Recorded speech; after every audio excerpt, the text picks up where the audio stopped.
So the new Age of Sigmar box is out, and it's time to... oh wait. There we go, Dominion. The new Cruel Boys and Stormcasts are here, and it's time to paint them. This time, we're looking at the Stormcast Annihilator, the man on the cover of the box. I'm not a fan of the original golden color scheme, and we wouldn't be painting with Warpstone if we couldn't sneak some green in there. So I want to show you today my way of painting Warpstone corrupted Stormcasts. I've already primed the miniature, but I'm going to keep the shield separate to have an easier time painting everything. And let's kick off this model by painting all the metal parts of the mini with rough iron from Army Painter. I just love using this as a base for a lot of my metal work on many miniatures.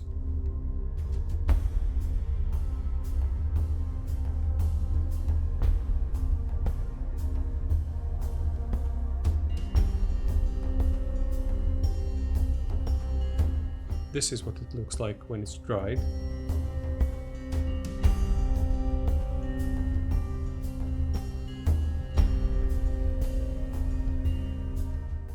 And same thing on the shield as well.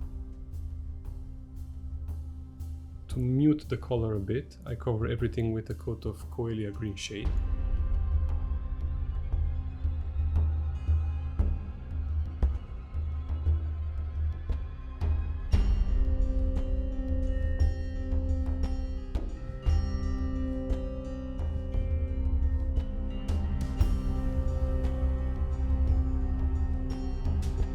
Now, the main part of this scheme is a dry brush of Leadbelcher, hitting as much of the metal as I can, leaving the rough iron in all the nooks and crannies of the model.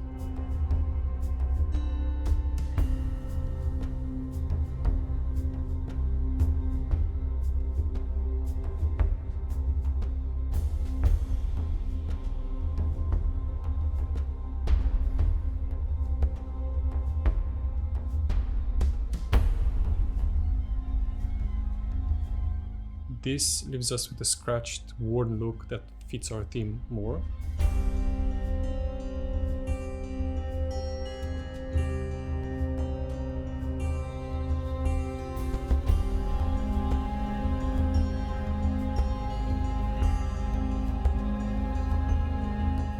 And another coat of Coelia Greenshade to give all the metal a green tint.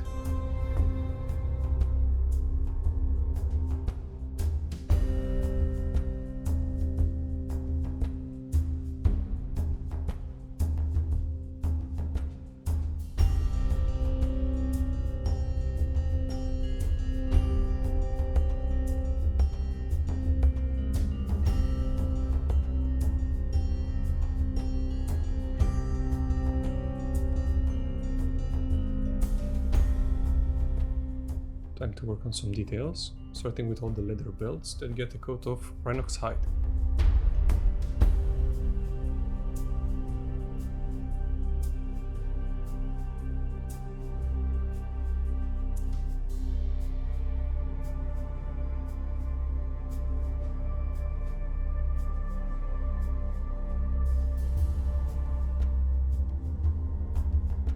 And some detailing with Mournfang Brown on the edges of the belts as well.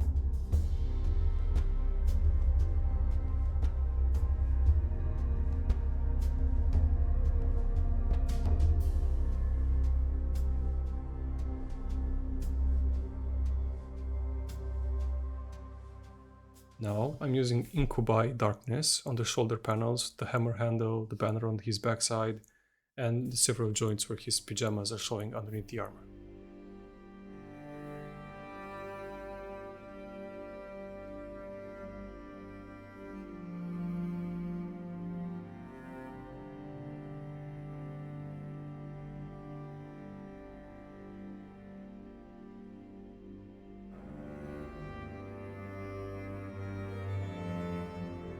I'm also applying this on the inner circle of the shield to tie it with the rest of the color scheme.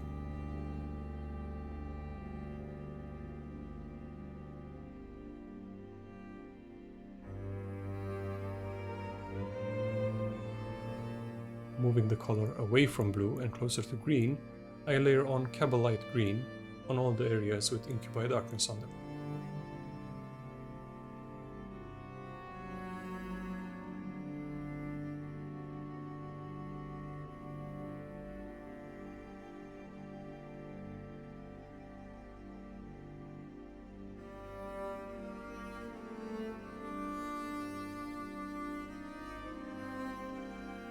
Next, I add a tiny highlight using Sybarite Green.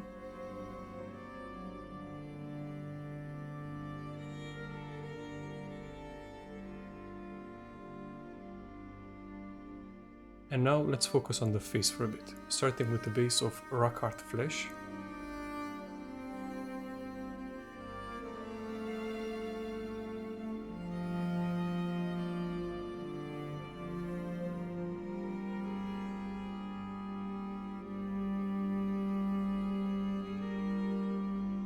A coat of Reikland Fleshshade.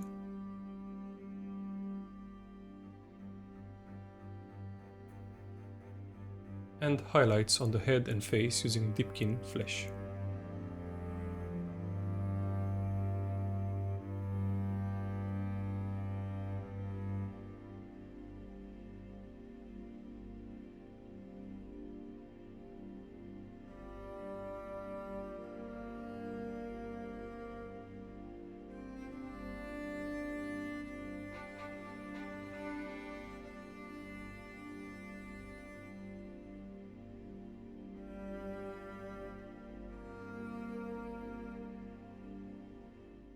I'm then covering everything with a 1-to-1 mixture of Reikland Fleshshade and Coelia Greenshade for a sickly green look. Finally, I take some Carroburg Crimson and try to carefully place it in the wound on his face. After applying it, I then clean my brush and wipe away some of the shade on the rest of the face to make the area around it look more affected as well. Face done, I color in the various gemstones with Warplightning.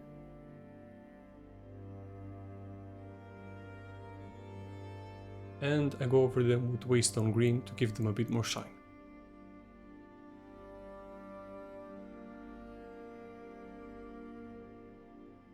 Next, I use really thinned down Warpstone Glow in multiple layers inside the cracks of the hammer and the shield.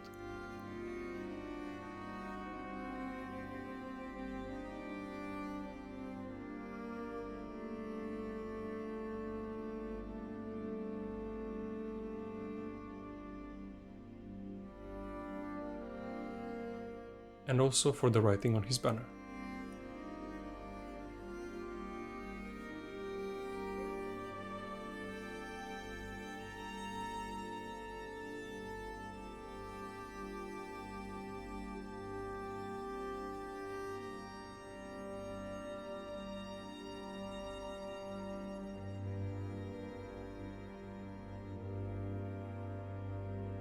To take care of the plants next to the shield, I use Caliban Green as a base. I then base the cattail with XV88. Highlight the plant with Sybarite Green again.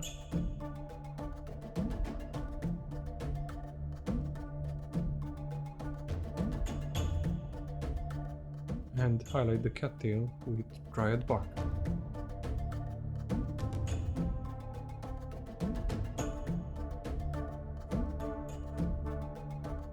With those done, I go back to the armor and highlight only the highest places with Runefang Steel.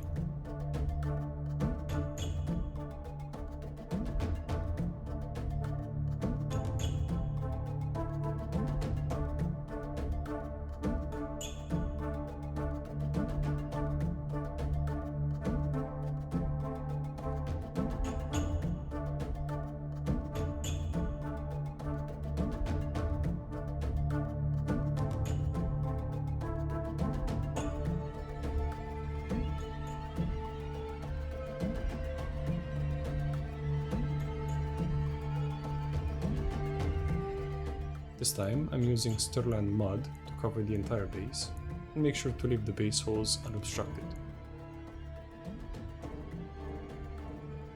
And to make it look better, I give it depth using a dry brush of Ushabti Bone from multiple directions.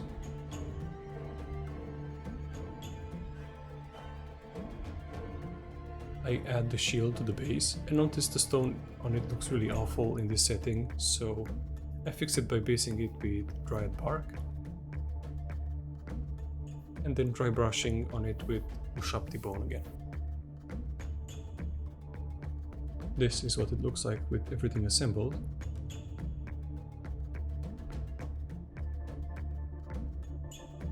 I then add 2 grass tufts to fill in the empty spaces on the base.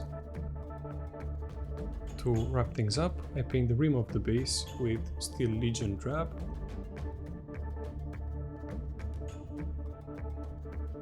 and the model is done. I had so much fun painting it, and I hope you've had fun watching it as well. Thanks for watching, and don't forget to like, share, subscribe, and click the bell button if you want to be notified when the next video comes out.